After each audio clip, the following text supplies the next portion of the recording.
Hello, and welcome back to another episode of Laying It Out. I'm your host, Scotty Dempsey. And I'm Chelsea Pockets. And today we have a very exciting Nationals recap episode. The other podcasts on the Ultiworld Network are probably going to go into like a more in-depth game analysis of what we witnessed. But I watched almost every game I could the past 4 days or whatever. So I have some personal memorable moments. Scotty and I were both watching. We have memes that we want to recap from Nationals. Yes, we do. I wrote in the header of our little document a noob's perspective of Club Nationals. So we're just going to be doing the fun recap. We'll let Charlie and Keith do their little analysis of who was the defensive player of the tournament and blah blah blah blah blah. Yes, but I think honestly our whole podcast is a noob's recap of Ultimate Frisbee. But you know what? That's what the people want. So yeah, we're going to keep giving it to them, apparently. Before we get into all this, we have a few shout outs to give. One, my PATA Fall League team discovered who I was, discovered that I had a podcast the other day. Of course, it was the game that I couldn't make. We had there was a break in the PATA Fall League schedule for Nationals because there's some people that go to Nationals in PATA. And so they were just having a pickup game that I couldn't make because I was coaching. And one of our pickup players, I guess, was like, yeah, your team, Air Buddies, was mentioned on the Laying It Out podcast. And then our team captain put it in the group me, and I'm like, oh God, now they know who I am. Now they know. So yeah, another little shout out to Air Buddies, my PATA team, who I'm having a lot of fun with.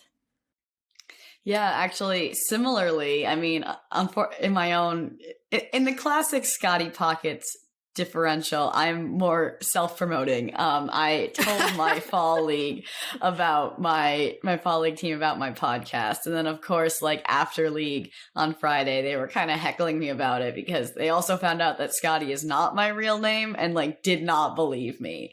And I was like, no, it's a nickname, I promise. And then they were like, we call ourselves Friday because our team, the league name themes are one-hit wonders. So we are Friday by Rebecca Black because we play on Fridays.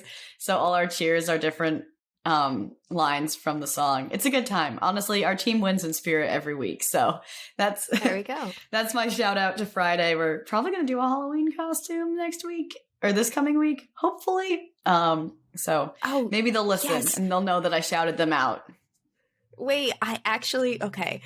This week, speaking of Halloween, because it's also, when this comes out, it's going to be right before Halloween. Halloween is my favorite holiday. I love dressing up.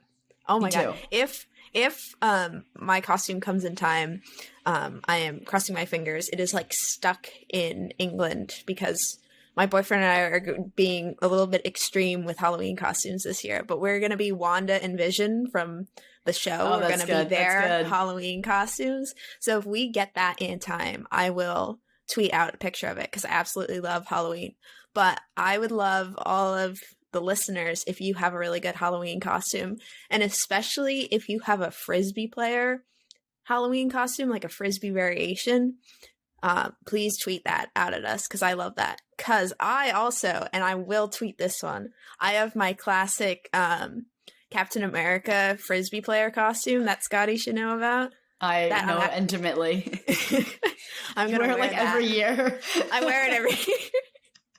I'm going to wear that to UPenn practice on Thursday because they're doing a Halloween practice. That's fun. For anyone that doesn't know, I basically painted on a shirt the Captain America, his star emblem on his chest. But then I put Rogers, and this is going to show how much I don't know about comics. I think I put 44. I put the year that the comics first came out. And then I had a Captain America Frisbee, and I cut off the top of a 6-pack, the handle of it, and I just taped it to the back to use as a shield. And I have the USA dark blue, the USA national team shorts that I bought online, and then I just wear some tall red socks. It's a very complete look. Yeah, I look like a Go ahead. I was gonna say Pockets has truly painted a word picture of like how, yes, it's a very complete look, and yeah, it's good. It's a good costume.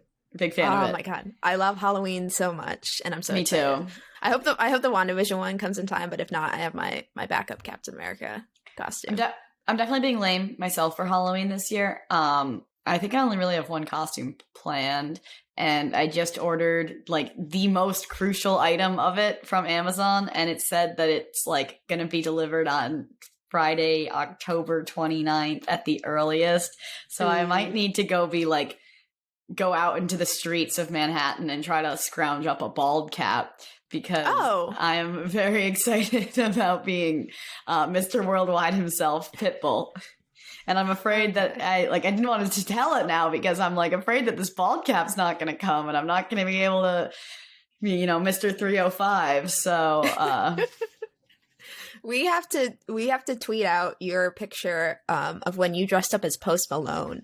Scotty does a very good famous male celebrity cross-dressing costume. She oddly, yes. She does it really well. So I'm excited. Hopefully your bald cap comes in time. I feel like you should be able to find one though in New York City. Like just go to like some like costume Party City type deal. That's the plan. If it's not raining too much tonight, I am going to be out in the streets looking for a bald cap, or I could just shave my head, but I don't think. We're gonna put a poll on Twitter. Vote below if you think Scotty should shave her head. If we get more than 14 responses, I might actually think about doing it. That means only 8 have to be yes.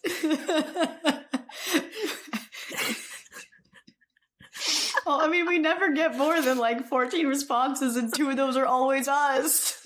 I know, on our other accounts.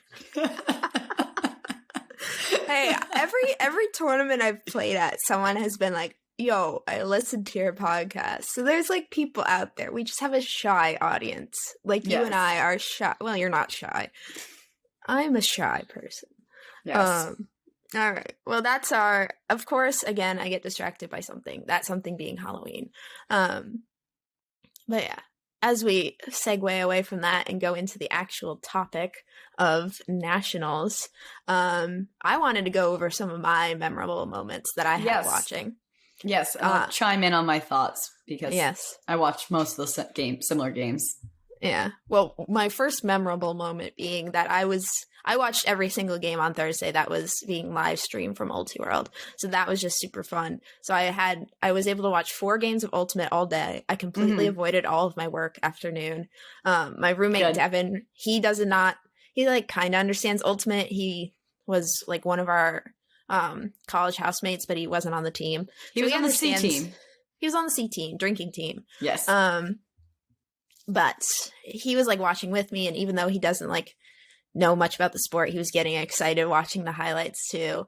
And then after watching 4 games of Ultimate all day, then I go straight to coaching Ultimate. So including driving time, I had like a 12-hour day of Ultimate, but I didn't actually play any Ultimate. And I thought that was pretty cool. That is I had cool. a good time. Yeah. I was in the office all day Thursday, so I was just checking Twitter, and I was real upset because there were so many upsets. I was like, why of all days did I just have to come into the office? So yeah, I got a lot of work done, though, I will say. Okay. When you actually do your job that you were hired to do. Boo. Yeah. Anyway.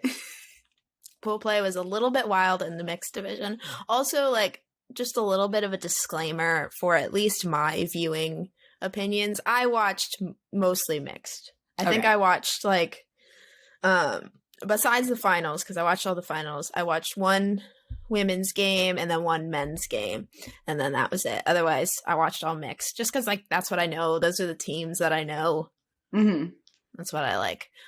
Speaking of mixed Ultimate, my second memorable moment was the Dragon Thrust comeback against Shame. First off, unfortunate showing by Shame this Nationals weekend, but yeah, it's okay. It's okay. They lived up to their name. It's fine. But Dragon has a little weird place in my heart. So I don't know like a lot of famous Ultimate players. Like I feel like watching Twitter, people are like, oh, so-and-so's so good, so-and-so's so good. And I'm like, oh, I need to like learn more about the players. But weirdly, one player I do know, and not for Ultimate related reasons, is Dragon Thrust player Caleb Denacor. And there's going to be like a niche audience that also gets where I'm going with this. If anyone watched Achievement Hunter from like the years, shut up, like 2014 to 2018 or something like that, I think he was like Achievement Hunter's third employee. But for anyone that doesn't know what that is, I am a big nerd. I like video games. I don't play a lot of video games. I watch people on the internet play video games. I laugh, but I kind of do the same thing. It's anyway, fun. Yeah. Also, you and I aren't good at video games. No, so we're not. It's a lot more entertaining to actually watch someone play and be good at it.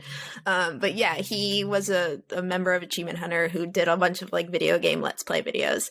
And so I knew of him before I knew Frisbee. Then he left Achievement Hunter around the same time that I like started getting into Frisbee. And then I get into it more. I'm like, oh, he's a really good Ultimate player. That's really cool. But yeah, I tried looking him up on the Rooster Teeth, which is Achievement Hunter's parent company. Yeah. Also, if you're on TikTok and you've been seeing those snail memes, yes, like that snail that like you get like $1 million and live you're immortal until you're the immortal. Snail touches you. Well, the original thing, that thing originated from Rooster Teeth, also known as the person Gavin Free of Achievement Hunter. He originally came up with that what if situation. And you also got $10 million in his situation. Okay.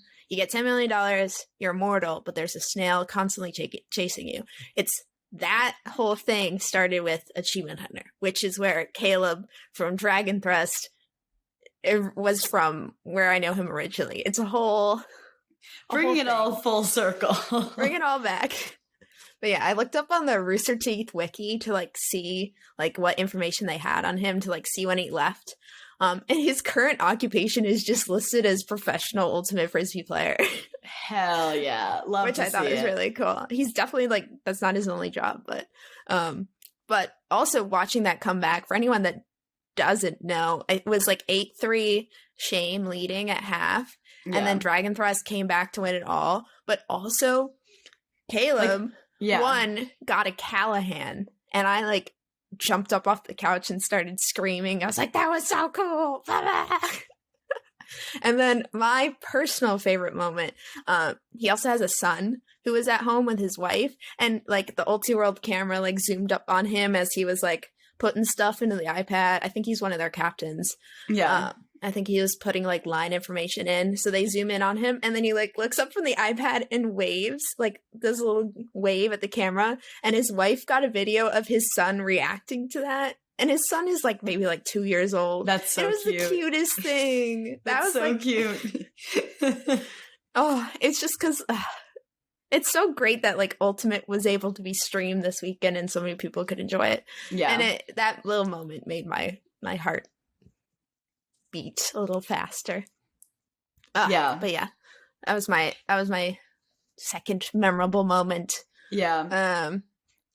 I mean, in terms of, watching Ultimate, actually, so I watched the Dragon Thrust game, and then I had a bunch of calls, and then, and also during the Dragon Thrust game, so I did have to have it muted, so I wasn't, like, really that keyed in, unfortunately. And then I texted my friend, and I was like, hey, can I come over and watch Ultimate at your apartment, and we can work from home together? So we watched some of the AMP game together. And we were watching it on his phone on the subway on our way to Fall League. And we got to see Pharaoh / Ethan / whatever his name, whatever he calls himself, who will be our guest later in the episode, play a little bit, which is awesome because he's an AMP rookie. So that was really great. And also my other Ultimate watching experience. This weekend, my club team took one of our teammates out for her 21st birthday, which was super fun. And we like coordinated a bar crawl. Did not execute it, but you know what? The idea was there.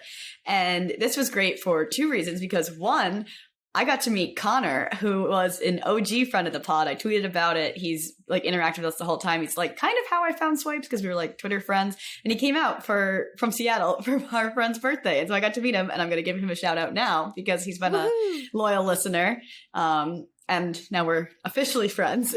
And also at the pregame, we watched the Phoenix Fury game, which was a blast because like that was the semifinal, right? Yeah. What more do you want? Like hanging out with your friends, like getting ready to go out and watching Ultimate. And I truly turned into like a little bit of one of those like football guys that like yells at the TV. I had this like out of body moment where I'm like, well, actually, where someone there was like someone caught like an upline pass on Phoenix and everyone on my team was like, "Hawk it!" And then she didn't. She reset it. We were like, I think this is why they're an elite team and we are not.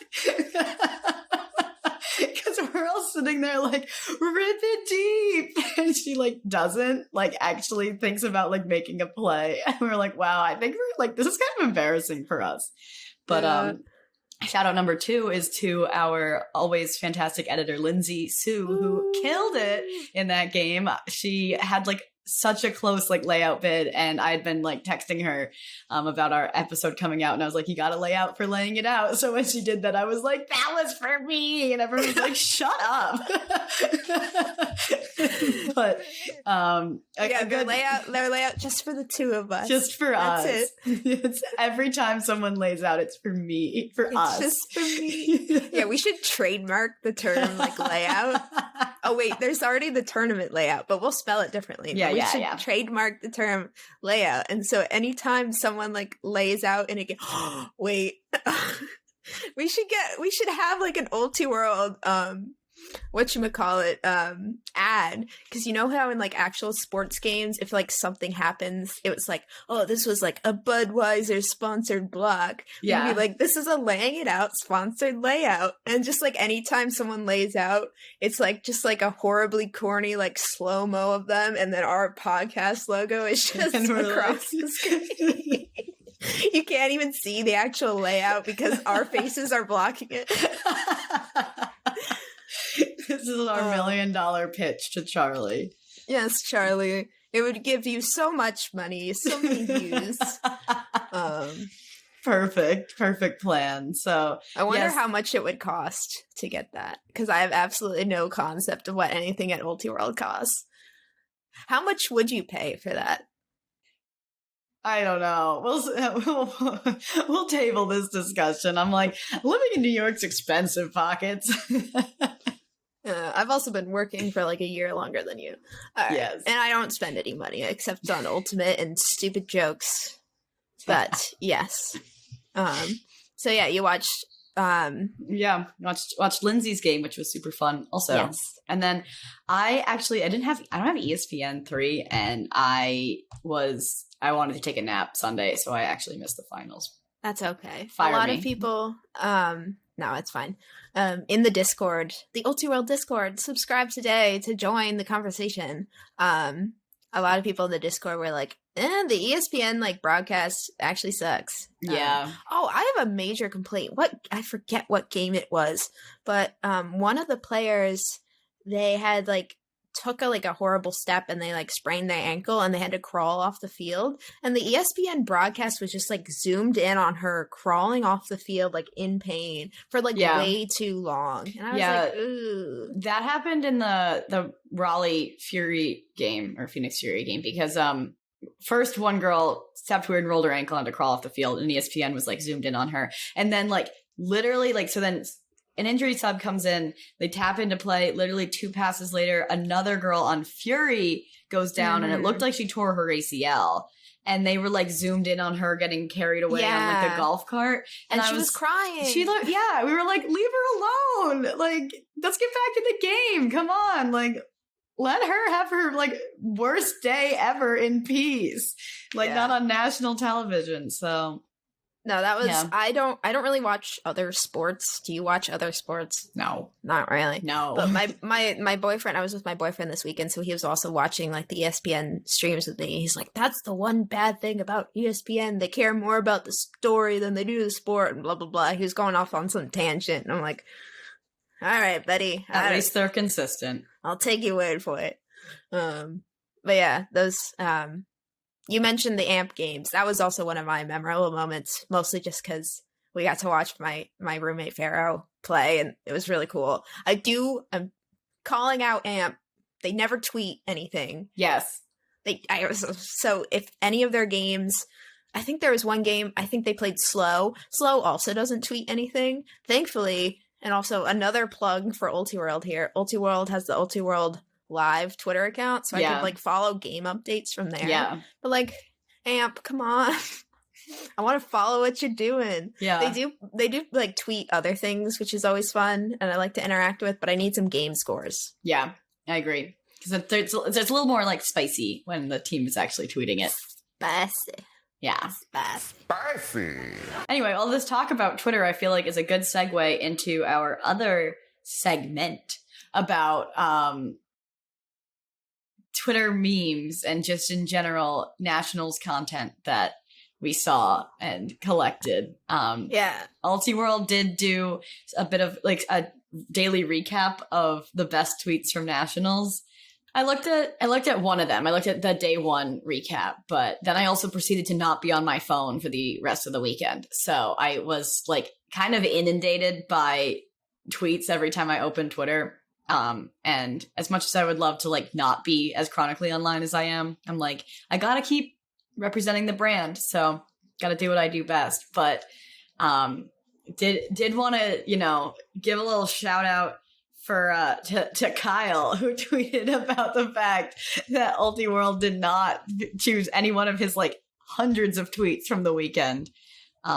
So very funny to see afterwards. He tweeted, "My 2-year-old son came up to me this morning and asked, 'Daddy, did you make the Ultiworld best tweets of Nationals list?' I had to tell him no, and now he hasn't stopped screaming and crying." That's funny. Yeah, I liked it. I liked a lot of his tweets. One of his other tweets made my list, but yeah, we'll get there. One of my memes or moments or Twitter moments or online or whatever, the women's Parcha team and all of their chair related tweets and memorabilia and whatever they have, just breakage. Like A plus. All the chair jokes, they never get old. I appreciate them. Yes.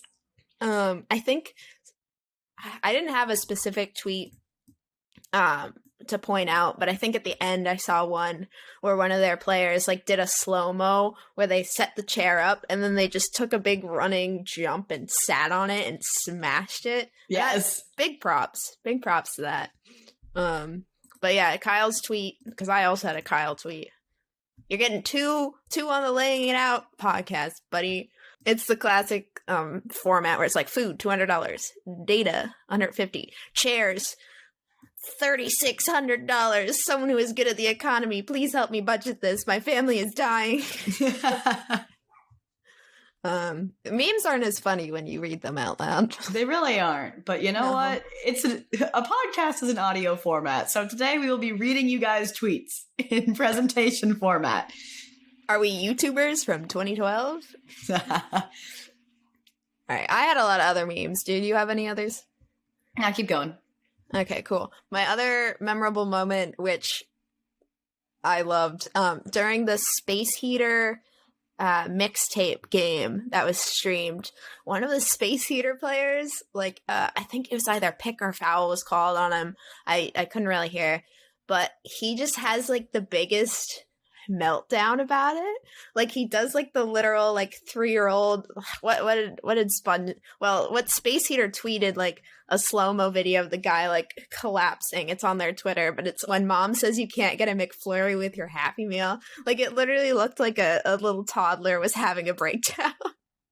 And like, that's another like rough moment, because I've definitely had moments where either like something's been called on me or I missed a throw or something, and I've had a little bit of a meltdown on the field, but at least it wasn't like live streamed out to the internet. Yeah. So that sucks. But at least like the actual team made a joke about it and got some fun out of it. So that's funny. Yeah, it's been fun. Like, it was fun watching all the tweets. I was like, I don't know if I've just not been involved in Ultimate Frisbee Twitter before this, but it really kind of felt like the community was a lot more tight knit, and even like win or lose, like everyone like had a really great time together at Nationals, which is awesome. Well, it's like the big moment of the year, and we didn't get to have it last year. Yeah. I'm trying to think of a segue for this, but there isn't one. We already talked about Shame not doing well. Yeah.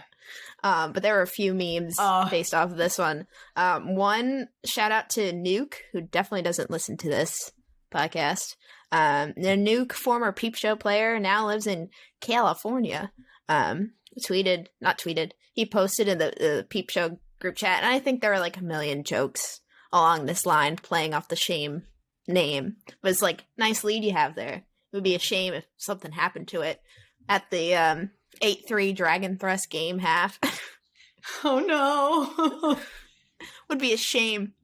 The other one, unfortunately I don't have a source to attribute this to, but again, I feel like all the Shame jokes were about the same level. Noise capitalized when Shame couldn't. Because it's so good. You buffered there a little bit. I didn't think you got the joke. And then I already talked about the Dragon Thrust, Caleb Callahan, but someone tweeted like a picture of the end zone before he did it. 10 haunting photos taken moments before disaster. So those are my favorite memes. What a good one. Of Nationals. My favorite memes. Yeah, actually, you know what else?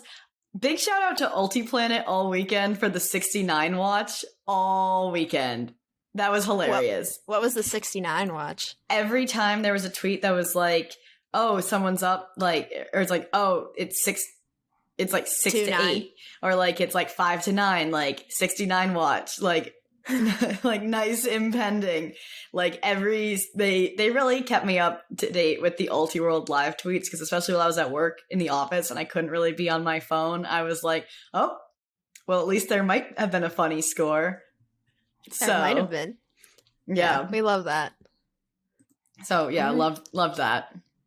Cool. Well, those have been our favorite moments of Nationals, our favorite memes as two players that are on sectionals or lower level regionals teams and also can't just like afford to fly out to California for the heck of it. Yet. Most of our Nationals experience was online, so it was nice that there was so much interaction for the past weekend. Yeah. One other thing that we have to mention, speaking of tweets, Nationals related tweets, Scotty annoyingly tweeted out while I was driving an hour and a half, reminding listeners about our bet that we had. Oh, did you want me to forget about the bet? Well, you also lost, so suck it. Mm-hmm. But to remind all of our listeners, I bet that AMP would win Nationals. Scotty bet that Mixtape would win Nationals. Neither of those happened. So now we have to write raps about each other. But yes, we do. We didn't do that yet. We're recording on a Monday because this comes out on Thursday. Yeah, we gotta get this out. So our next episode will have the rap battle. Well, not rap battle. This is gonna be like the whitest thing ever. Oh yeah, it's gonna sound more kind of like a Shakespearean sonnet. It's gonna be some slam poetry up in here. Yes. Gonna slam you like I slam the disc after I score, motherfucker. I don't know, I'm trying to think of raps. I've been also in a Pockets related update. I've been spiking the disc a lot more, only at Fall League. Yes. For some reason. And only at Lehigh Valley Fall League. Like, I'm not cool enough to spike it at Patty yet. Yeah. But there was a really cool play at LVU where, like, we throw a zone on them. Near their end zone, they do an unfortunate, like, throw over their handler. I scoop it up. I little dishy pass to Lubes. Sprint to the back of the end zone. Score. And then I just spike the disc. I'm like, fuck you. And then we beat them, like, a lot. So it was a little aggressive. Yeah, I've been spiking a lot more. I'm a little bit more pro spiking now.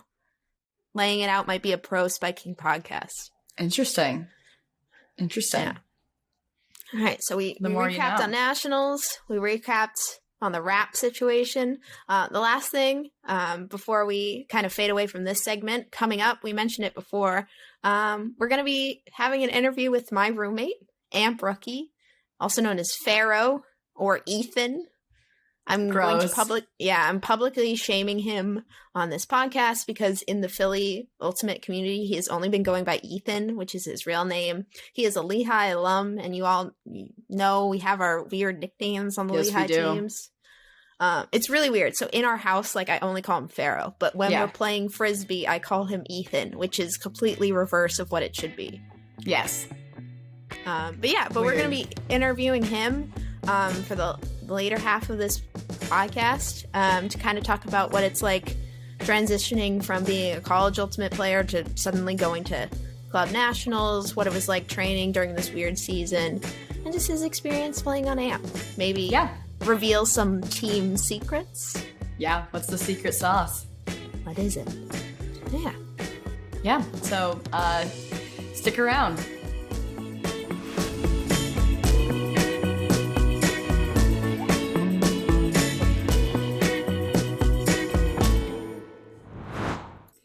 Hello, and welcome back from our break. Today, we are joined with our good friend from Lehigh, Pharaoh, aka Ethan Holmgren, who just got back from Club Nationals this weekend because, well, we were not there. He was, and we're going to talk a little bit about his experience at his first ever Club Nationals. So, Pharaoh, would you like to introduce yourself to the Laying It Out podcast? Sure thing, Scotty. Happy to be on the show. My first ever podcast experience. So very excited. But yeah, I just got back from Club Nationals this morning, actually, in San Diego, and it was a blast. Yeah, we're really rushing him in. A little. So why don't you tell us a little bit about your past Frisbee experience? What other club teams have you played for besides AMP, who you went to nationals with this past weekend? So I played college ultimate at Lehigh University, Skohawks, and graduated in 2021. Previous club teams, I played for Shade out of New York. Shout out to them. Awesome group of guys. Had a lot of fun with them. And prior to that, I played on a club team called Oh My in Portland, Oregon. I do not believe they exist any longer, but they were my first club experience. Great group of people, but most recently played for AMP this last season, and that was obviously a ton of fun. They're an awesome group too.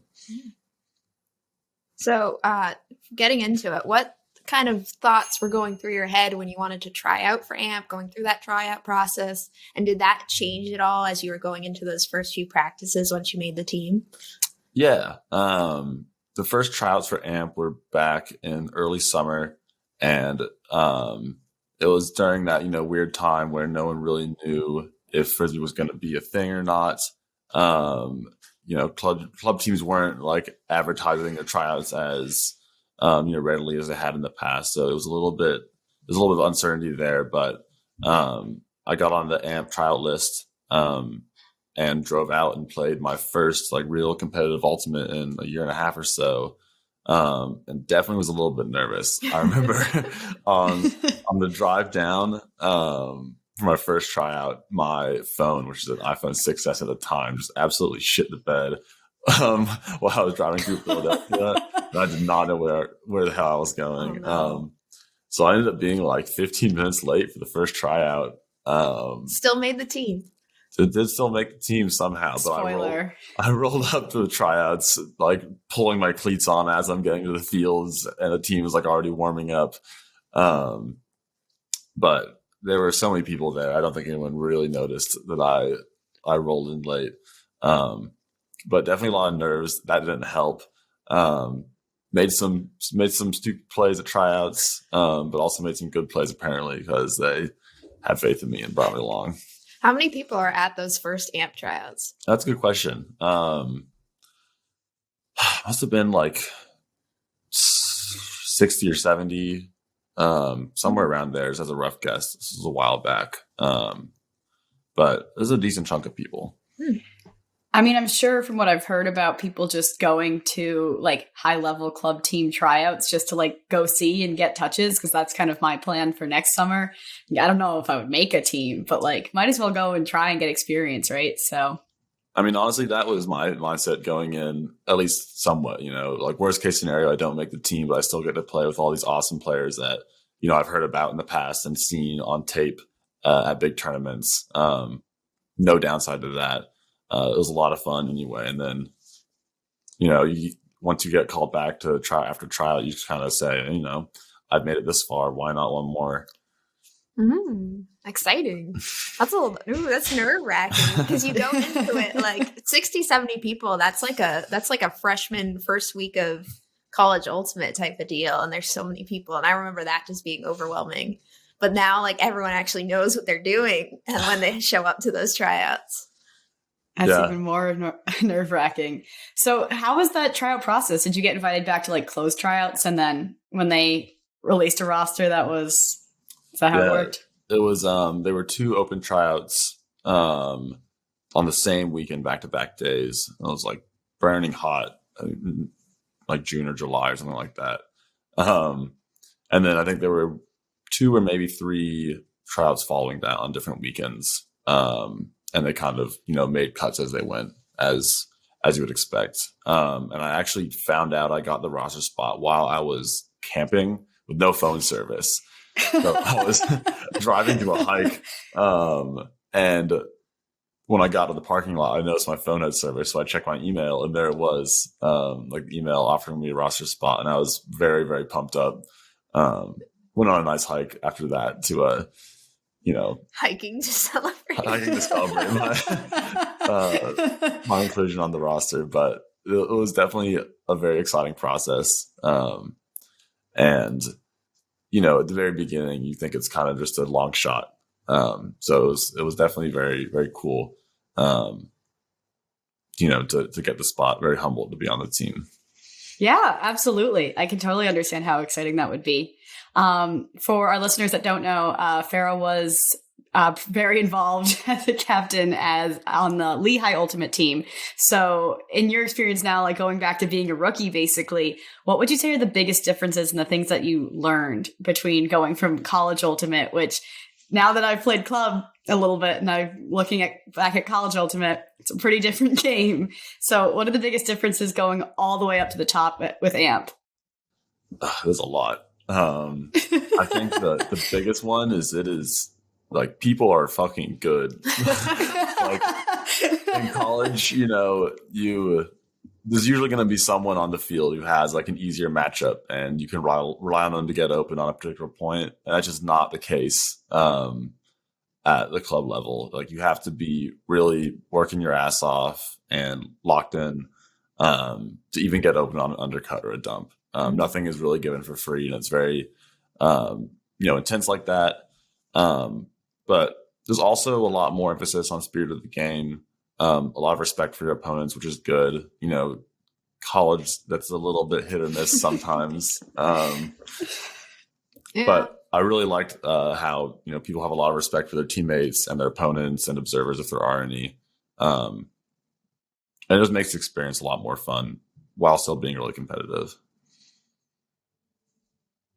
Yeah, no, that's great. Do you have any advice for maybe someone that was in your position a few years ago now, like a current college player that wants to make one of those high-level teams in the future? I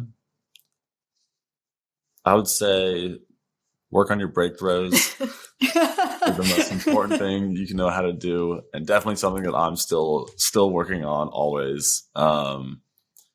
That and pay attention to leadership at every level that you play at. Like being coachable is probably one of the most important things on any team. I can shout out a ton of different leaders on AMP that have really helped me improve my game over the last season. Go for it if you want. Shout out to Luke, Ryan, Calvin, Malty, Nikki, Patrick Sherlock, all a bunch of legends. I know I'm forgetting a bunch because, I've definitely gotten advice from most everyone on that team. But even as a college player, listening to your captains and your coaches and your, veteran players, taking their advice and, just getting on that grind, working on your athleticism and your throws. Watch film too. It's fun and it's a good way to pick up things. And have fun doing it. I was gonna say, it sounds like that's like part of like the classic list, which I feel like you always hear is like you gotta like work on stuff outside of practice. Then of course, like in college, like I don't think I really ever worked out outside of practice. And right now I don't have practice, but I also don't work out. So working on getting my life together a little bit more with that one. But this was one thing that I was thinking about, especially while I was going through the ulti photos from this weekend, is like all these people are really fit. So how do you balance like working out to maintain that like level of athleticism and fitness to be able to compete at that level, and balance being like starting a new job, being right out of college, and like also having some form of a social life as much as you can, even because it is technically still a pandemic? Yeah. All good questions. And it's definitely, it's always a balance, right? But I think a lot of teams will have, at least I know Lehigh and AMP and other teams I've played on, they'll post their workouts in the group meets and kind of push each other in that way. That's always a good way to, make sure you're keeping up with your fitness, getting your workouts in. Many club teams like don't practice as frequently as college teams do. So you don't just get that automatic conditioning from playing many times a week with your college team. You might practice, once a month or a couple times a month. So making time to, go for a run, do some sprints, shuttle runs, go work on your throws, outside of normal practice, while it's hard, is definitely necessary, for a high level club team. I know that, everyone on AMP puts in work heavily outside of practice and it shows. So just making it a regular thing, making an effort to post a workout, a couple times a week, motivate yourself and your teammates goes a long way. Yeah, I remember just watching like the footage from nationals. I feel like the difference between like nationals level teams and everyone else, like one, you would think it's athleticism, which it is part of it, but I feel like it's throws a lot of the time too. Their throwing level is just so much better. And that's because they keep practicing. Yeah. I did a throwing workout last week, and then this week at league, I was like, wow, my throws are a lot better already. Kind of crazy how that works, right? Like kind of crazy how working out like actually helps you perform. Yeah. So cause and effect right there as an example. But it is harder to find, green space in the city to do that type of stuff. But yeah, that's fair. We persevere. Well, speaking of nationals, you just came back. This is the first time you've been in our house since since you left. For anyone that's like not watching the video, Pharaoh and I are sitting right next to each other because we are roommates. I think I've mentioned like 5 times. 5,000 times. My roommate's on AMP. Yes. This is as close as I'm going to get to a nationals team. Hey, Pockets, you get your workouts in, work on your throws. I went to the gym yesterday. I got a gym membership for the first time. Oh, hell yeah. Where'd you go? Just the place that's like a 3-minute drive down the street. Nice. Is that where you go? Do you go to a gym? Yeah. I also, that's why I wanted to ask Pharaoh how he balances everything. I don't ever see you work out. I see you go to, Frisbee things, but I don't go see you work out. Yeah. The workouts just kind of come here and there. I am without a gym membership right now, which is not my favorite thing, but join the gym down the street. I could do that. It's the one, I can't remember what it's called. Well, let's not announce the name of the gym that's right down the street. Okay, you have to cut the part about me saying I don't work out. That cannot go public. No, Lindsay, keep it in. All right, so speaking of nationals, you just got back from that. This is the first time you've been to any national Frisbee tournament. What were your highlights? What were your favorite moments from the tournament? Because this is a big deal. Favorite moments from the tournament. The one that sticks out in my mind was a play made by a teammate of mine, Jordan Ryan. He had an insane grab in our game against Slow, in our pre-quarters game, elimination game, to essentially save the game. It was tied. soft cap was on, and a Blady throw goes up to the end zone that's totally like double covered by the other team, and he just flies out of nowhere and makes this insane grab over everyone and lands fully horizontally on his entire body to make the goal. That was very cool. Probably the dopest Frisbee play I've witnessed in real life, not on video. There is picture and footage of it somewhere floating on the internet. I need to get my hands on. Oh, yeah. Did you get someone to film your games? We did. Nice. Yes. Nice. Yeah, shout out to Frankie. Came out and filmed all our games. But other plays, other moments. Honestly, every time I bit into a taco in San Diego, it was fucking awesome. We ate so many tacos down there. It was great. These are the highlights we're looking for on the Laying It Out podcast. We did play some Frisbee, but there was so much else going on. Well, yeah, the games are so spread out. Like, it's like an ideal tournament because you do 3, then 2, then if you make it to semis, just 1, and then the 1 final. So that's like so spread out and nice. I feel like you actually have time to like relax and take care of your body, eat the tacos, watch other games. Yeah.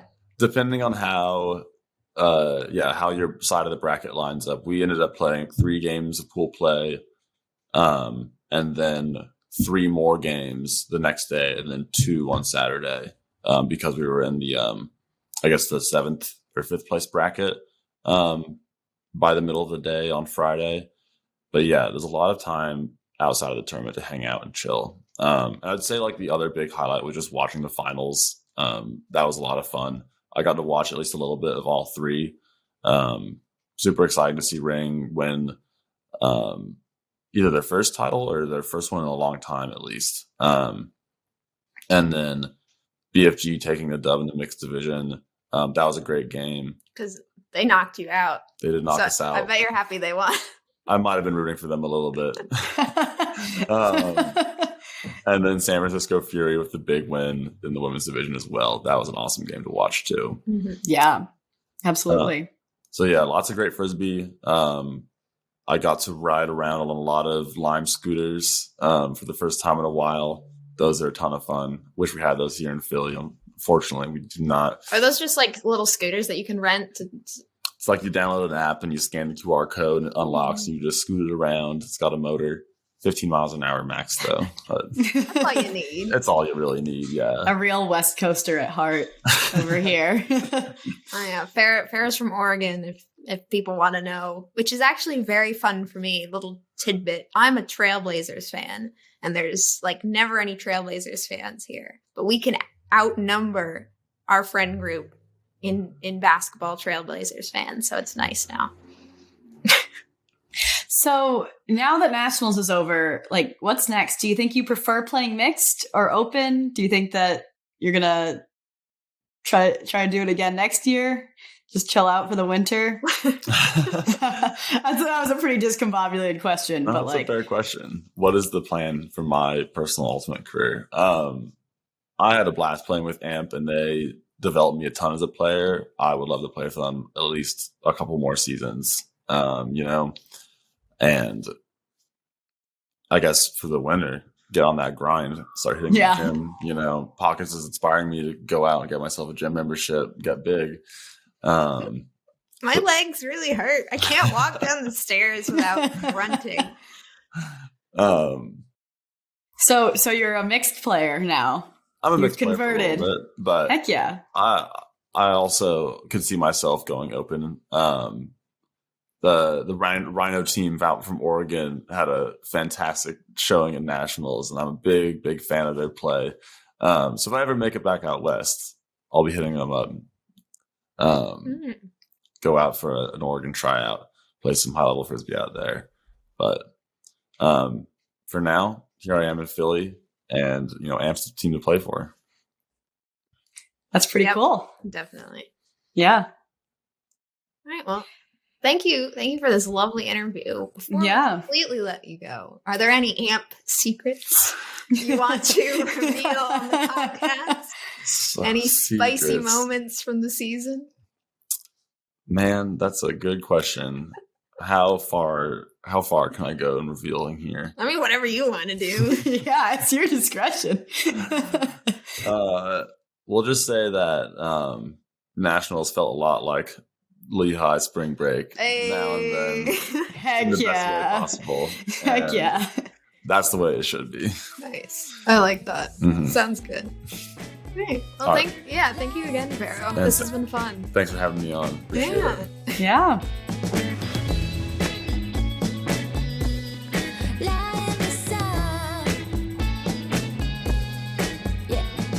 For all our listeners, if you are not subscribed to Oldie World, you should do that. And if you are, join us in the PS Zone, where Pockets and I run down with some of our favorite and least favorite jerseys from Nationals. Unfortunately, they are limited by the USAU guidelines, so I am personally excited to kind of roast the creativity that they were able to achieve with that. And if not, thanks for joining us this week. For now, I've been Scotty Dempsey. I've been Chelsea Pockets. And I've been Pharaoh. And we'll catch you on the flip. They say I'm acting crazy, but I just wanna lie in the sun. I was saying something like, oh, like this is the first time you've been in the house since you left for Nationals. Right. So speaking of Nationals. Yes. Yeah, I'll just do a speaking of Nationals thing. Yeah. All right. Ow. Nice. All right. Doing great.